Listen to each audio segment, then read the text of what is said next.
Hi everyone. I just want you to take a few seconds and take a look at the image that I projected here.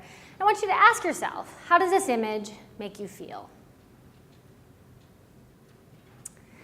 So this is an illustration by the Nigerian artist whose name is Toyin Odutola.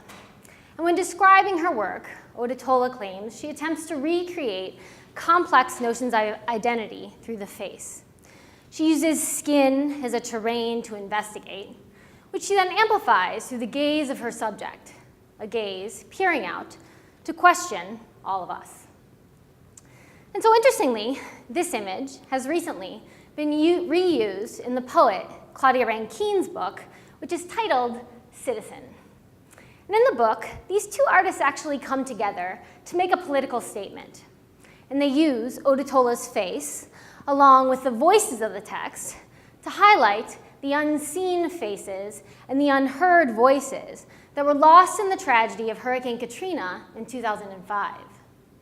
These artists point to the ways in which the natural disaster of Hurricane Katrina actually rightly highlights the cultural disaster of our democracy, a democracy that often turns its own face from what we don't see or hear in the news media. And in the case of Hurricane Katrina, that means 1,836 lives lost at the hands of our government.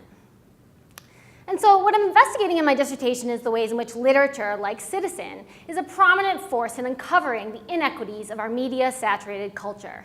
I mean, let's think about it. We are constantly inundated with new technologies and media, so much so that we need some critical distance from which to judge our changing patterns of communication. Literature already does this. It absorbs the media of our surround while pushing back against it. It's actually creating what I'm calling voices that have gone viral. And the voices of literature combine with media in the novel to point out our social patterns and also our cultural prejudices. It helps us hear unnerving voices and see unsettling faces that we might have otherwise missed amid the noise of our information society. And to be honest, in a society that is filled with fake news, and even during a time when fake news is all that has become of the news, what better way to hear truth than through the voices of our fiction? And so I'm illustrating how literature creates a multimedia literacy, so that hopefully, amid the changing interfaces around us, we'll remember the faces that really matter.